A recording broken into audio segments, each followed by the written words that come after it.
وجہ کو میں نے پایا جب میں جیل میں تھا. جس سزائے موت کی کوٹری میں بند تھا اس کے ساتھ والی کوٹری میں ایک عیسائی رہتا تھا. وہ عیسائیوں کا پادری تھا. اسے 16-17 سال ہو گئے تھے مسلسل جیل میں. وہ 24 گھنٹوں میں 17 یا 18 گھنٹے مسلسل بائبل پڑھتا تھا, انجیل پڑھتا تھا. اسے زبانی یاد تھی. ہم ایک دوسرے سے ملاقات کر نہیں سکتے تھے, اپنی اپنی کوٹری میں تھے, آواز کا رشتہ تھا.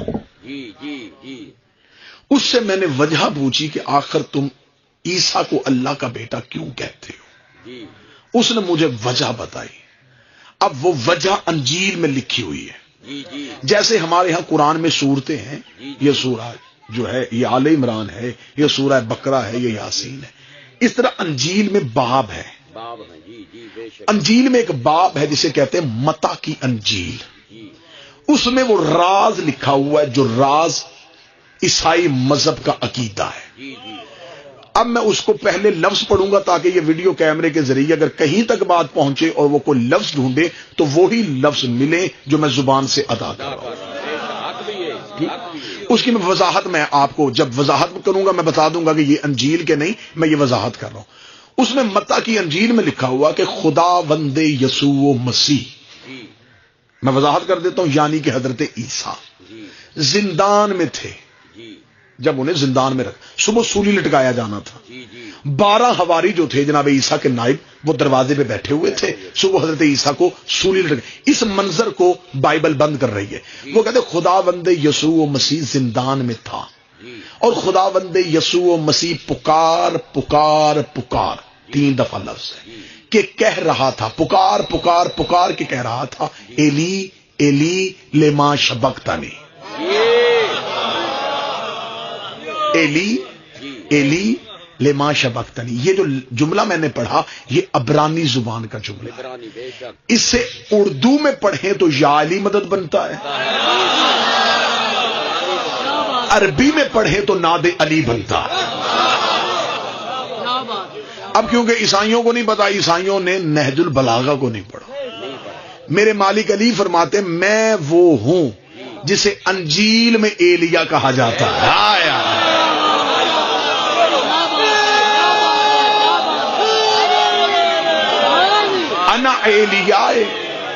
انا ایلیاء فی الانجیل. مولا کا خطبہ ہے, مولا فرماتے میں وہ ہوں جسے انجیل میں ایلیا کہا جاتا ہے. اب عیسیٰ کیا کہہ رہے تھے؟ ایلی ایلی لما شبقتنی. عبرانی زبان میں عیسیٰ اس جملے کو دہرا رہے تھے. یہ متا کی انجیل میں لکھا ہے کہ ناگہا اچانک ایک نور زندان میں آیا. راز دینے لگا ہوں میں, راز پڑھنے لگا. ایک نور زندان میں آیا اور اس نے عیسیٰ کو اٹھایا اور وہ نور آسمان کی طرف گیا. جب وہ نور آسمان کی طرف جا رہا تو وہ 12 حواری جو دروازے پہ بیٹھے تھے انہوں نے دیکھا کہ ایک نور تیز لائٹ آئی ہے اور اس نے عیسیٰ کو اٹھا کے جا رہے ہیں. وہ پریشان ہو کے اٹھ کے کھڑے ہوئے. اب متا کی انجیل میں لکھا ہے کہ حواریوں نے چیخ کے کہا کہ خداوند یسوع مسیح تو کہاں جا رہا ہے؟ کہاں جا رہا ہے؟ تو خداوند یسوع مسیح نے کہا مجھے میرا باپ لینے آ گیا, مجھے میرا باپ لینے آ گیا. لہذا عیسیٰ چلے گئے. اب عیسیٰ تو چلے گئے, نیچے سے مذہب بننا شروع ہو گیا. 12 حواریوں نے کہا کہ عیسیٰ جاتے ہوئے ہمیں بتا کے گئے کہ انہیں باپ لینے آ گیا. جو لینے آیا تھا وہ اللہ تھا. عیسیٰ جاتا ہوا کہہ گیا باپ لے گیا ہے. اس کا مطلب عیسیٰ بتا گیا ہے کہ میں اللہ کا بیٹا ہوں. یہی سے عیسائی مذہب شروع ہو گیا, یہی سے عیسائیت کی ابتدا ہو گئی. کاش عیسائیوں نے قرآن پڑھا ہوتا تو وہ کبھی بھی عیسیٰ کو اللہ کا بیٹا نہ کہتے, کیونکہ خدا قرآن میں کہتا مثل عیسیٰ و مثل آدم کمثل خلقہ من تراب. میں تمہیں مثال دیتا ہوں آدم کی اور عیسیٰ کی, کیونکہ یہ دونوں تراب کے بیٹے تھے.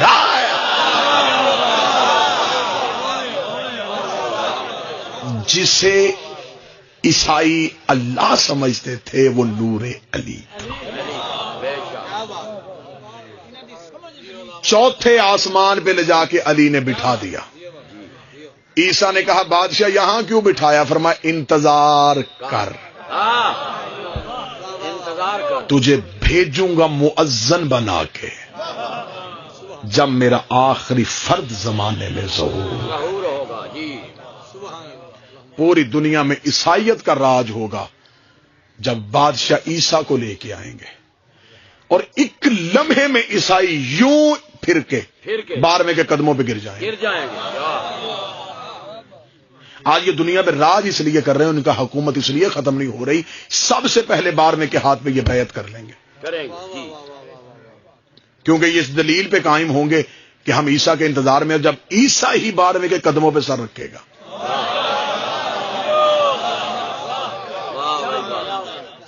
یعنی کہ عیسائی کامیاب ہو جائیں گے، اور واللہ و حسین کتابوں میں لکھا بدبخت ہوں گے وہ شیعہ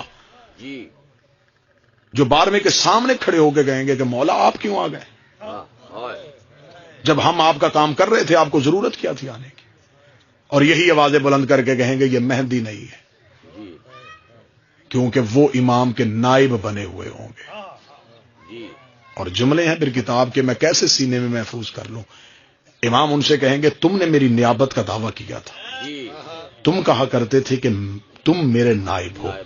امام یہ کہہ کے کہیں گے میں نے عیسیٰ کو آسمان سے زمین پہ بلایا، نائب ہو بلا کے دکھاؤ، میں مردوں کو زندہ کروں گا، نائب ہو تو اٹھا کے دکھاؤ۔ ہمارا فقط یہی عقیدہ رہنا چاہیے کہ امام کا نائب معصوم کے علاوہ کوئی نہیں ہو سکتا۔ 12ویں کا انتظار کرو، نظریں ادھر رکھو، جس چیز کے بارے میں تشنگی ہو 12واں پوری کرے گا، لیکن اگر عقیدہ 12ویں پہ قائم ہو۔ شیعہ ہو 4 چیزیں، تسبیح بنا لو، عبادت بنا لو، 4 چیزیں نہ چھوڑنا، علی کی ولایت نہ چھوڑنا، حسین کا ماتم نہ چھوڑنا، سید کی توہین نہ کرنا، اور بطول کے دشمن کی عزت نہ کرنا۔ یہ 4 چیزیں تم اپنا لو، 12ویں کے لشکر میں شامل ہو جاؤ۔ علی ولی اللہ نہ چھوڑنا، اگر میں نے کہا نہیں چھوڑنا تو اس کا مطلب ہے کہیں سے بھی نہ چھوڑنا، ماتم شبیر نہ چھوڑنا۔ تمہیں حسین کے ماتم کی فضیلت کا اندازہ ہی نہیں ہے۔ کامل الزیارات سے ایک روایت لے کے پڑھتا ہوں، اس میں لکھا جب حسین کا عزادار، کتابوں میں جہاں بھی لفظ آئے گا محبان آل محمد ہوگا، شیعہ ہوگا، یہاں صرف لفظ لکھا ہے حسین کا عزادار۔ عزادار سے مراد ماتمی، رونے والا، حسین کو پرسہ دینے والا۔ جب پہلی رات قبر میں جاتا ہے، اس کے ارد گرد کی 40 قبروں سے عذاب اٹھا لیا جاتا ہے۔ ماتمی کو اس کا مقام سنانے لگا، کاش ماتمی اپنے مقام کو سمجھے۔ 40 قبروں سے عذاب اٹھتا ہے، وہ 40 صاحبان قبر کہتے ہیں کہ ہماری پیچھے سے کوئی نیکی آئی ہے، عذاب کیوں اٹھا؟